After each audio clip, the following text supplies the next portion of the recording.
Set in the Old West, the movie begins with a man known as the Stranger riding across the vast desert with a determined step. That's how he arrives in Lago, an isolated small mining town where all the locals stare at him. From the sheriff to the maidens, no one remains indifferent to his arrival, and no one utters a single word. After tying up his horse, the protagonist goes into the local tavern and asks for a bottle of liquor, while the men at the bar fix their gaze on him. Moments later, more men show up and finally speak to him, declaring that drifters like him don't usually stop in Lago because life here is too wild, and they doubt he can keep up. Far from feeling intimidated, the protagonist pretends to draw his revolver, but only grabs his bottle, scaring most of his would-be rivals, showing that he's much faster than they ever will be. Having done that, he leaves the tavern to visit the barber, who looks quite nervous. However, it's not exactly because of him, but rather because the gunmen from the tavern want a second round. Even with his beard still covered in foam, the Stranger hides his revolver under the barber's cape and within seconds shoots the three thugs. After the confrontation, the townsfolk regard the Stranger as a threat. Among them is a maiden named Callie, who deliberately bumps into the protagonist. He soon understands her intentions and tells her that if she wants to get to know him better, all she has to do is ask. She calls him an abuser, which he takes literally, dragging her to the stable to make love to her. After a busier day than he expected, the Stranger heads to a hotel room to rest, refusing to give his name for the register. In his sleep, he has a flashback. Duncan, a federal marshal, is whipped to death by the outlaws Stacy Bridges and the Carlin brothers, Dan and Cole, while the citizens simply watch, unable to help the marshal. At dawn, the outlaw returns to the barbershop because he's still owed a hot water bath. The local sheriff, Sam, uses the moment to offer him a job that previously belonged to the gunslingers he killed the day before, to defend the town against Bridges and the Carlins, who are about to be released after spending a year in prison. Suddenly, their conversation is interrupted by a furious Callie who tries to shoot the Stranger. However, the sheriff manages to pull her away before she can kill his new gunman, even though the Stranger has not yet accepted the job. Shortly after, in a calmer setting, the Stranger declines Sam's offer. Sam begs him not to make that decision without hearing all the details.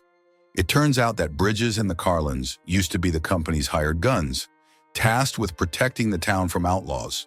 The problem is they thought they were more important than they really were and started mistreating the townsfolk. That ended up angering everyone when the gunmen stole a gold bar from the mining company and hid it in their shack. With that as evidence, the citizens managed to send them to prison. However, the Stranger senses something doesn't add up. A mining company would never leave something as valuable as gold within anyone's reach. More reasons to reject the job. So Sam, more desperate than ever, confesses that the citizens expect good news because they've chosen him as the successor to the late Duncan.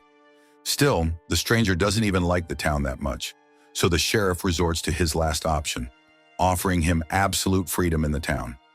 Everything is free for him, goods and services. Now in his new status, the first thing the protagonist does is provide supplies to an elderly Native American and his children at the expense of a racist shopkeeper who refuses to serve them. Seeing that most citizens are following in his wake, the Stranger decides to invite them all for a drink. The bartender agrees happily until the sheriff mentions that he won't receive a single cent because of the exclusive deal with his new gunman. However, even Sheriff Sam isn't spared because the Stranger appoints Mordecai, the dwarf barber's helper, as the new sheriff of Lago and also as the mayor. In the next scene, we witness the release of Bridges and the Carlin brothers, who immediately set out for the town that condemned them in the first place, Lago. Meanwhile, in the town, the protagonist trains the local men in the use of weapons, intending to set an ambush for the outlaws. Once positioned on the rooftops of the buildings, they open fire on a caravan of practice dummies. None hit their target. They only end up causing damage to their own town. With no other choice, the Stranger blows the dummies' heads off at the first shot. After that, he orders a pair of carpenters to demolish Belding's stable, the hotel owner, to use its wood to build a big picnic table. Obviously, Belding doesn't agree, but he has to obey the Stranger, who also demands that he evict all the hotel guests. Desperate, the man asks where those people are supposed to go. Elsewhere, on their way to Lago, Bridges and the Carlins attack a campsite of 3 innocent men just to take their clothes and horses. Fed up with the stranger, Belding and another citizen named Morgan approach Dave, the owner of the mining company, to suggest that maybe the outlaws they fear so much have forgotten the town, meaning they are humiliating themselves for nothing before this new gunman. In response, Dave makes it clear that Bridges and the Carlins will indeed return for the agreement they once had with them, a deal that also involved the death of Sheriff Duncan. That night, while the hotel guests are being evicted, the local pastor reminds the stranger that these people are his brothers in the eyes of God and that he can't do this to them. The protagonist then tells him that if he cares so much for them as brothers, he should take them all into his own home. The only one who benefits from the deal with the stranger is Mordecai, so a furious Belding tries to attack him. Immediately, Mordecai takes refuge in the hotel's foundation, the very place where, a year ago, he witnessed the terrible murder of Duncan, whose pleas were ignored by the citizens. With his last breath, the man wished them all to go to hell. The only one who tried to intervene was Sarah, Belding's wife, although they prevented her from leaving the hotel. Back to the present, the stranger, no longer satisfied with having the entire hotel to himself, summons Callie to join him. She does not resist as she did the last time, while even Sarah ends up acting like a servant, which she completely disagrees with. At the same time, over in the church, the neighbors complain about the stranger's abuse of power and vow not to tolerate it another day. This ends tonight. Shortly thereafter, while the protagonist sleeps peacefully, Callie slips out of bed very carefully and opens the door to the room, letting the townspeople come in to beat the gunman. Or so they think, because they are only hitting a bundle covered with a sheet. Their real target is perched at the window, and he hurls a stick of dynamite at them. Although the men realize in time and escape the room, the stranger also fires at them. In the end, only a wounded Morgan manages to flee, which doesn't concern him too much. For his part, Belding laments the destruction of most of his hotel. That's what happens when you try to break your agreement with the stranger. So Dave speaks on behalf of the others and promises the stranger a large sum of money as an apology. Enraged, Belding complains about Dave's decision. Dave quietly tells him that promising is one thing and paying is another. Since his room is now in ruins, the protagonist has no choice but to sleep in the owner's quarters, with Sarah included. Immediately, she grabs a pair of scissors and warns him that he won't be able to do the same thing to her that he did to Callie. However, he manages to provoke her, and once she's on top of him, he starts kissing her. At dawn, Sarah confesses that she hasn't been able to sleep peacefully since Duncan's death, whose body was buried in an unmarked grave as if he were just another outlaw. Ever since that marshal came to visit, the citizens of Lago have distrusted all strangers. Before leaving, Sarah warns him to be careful because he's a dangerous man who instills fear in people. He responds that people only fear what they already have inside them. Soon after, the stranger orders the townspeople to paint all the buildings red. They have no choice but to comply, though they think the town will end up looking like hell. Well, that's exactly what the stranger writes on Lago's welcome sign. When he reunites with his wife, Belding looks quite angry about what she did with the protagonist. In her defense, Sarah declares that her neighbors are no better, recalling how they stood by and watched Duncan die.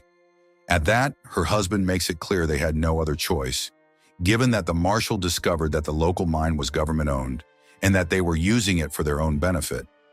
If they hadn't ordered his murder, Duncan would have shut down the mine, the biggest source of income for Lago. But to Sarah, a human life is worth far more than gold. In the next scene, we see a gravely wounded Morgan riding his horse until he reaches Bridges and the Carlins' campsite. They will only help him after they've been paid for keeping quiet in prison for a whole year. Even so, Morgan refuses to give them the combination to the mining company's safe, so Bridges decides to end his misery. Suddenly, someone opens fire on the outlaws, who quickly take cover. From a distant hillside, the mysterious shooter blows off Cole's ear.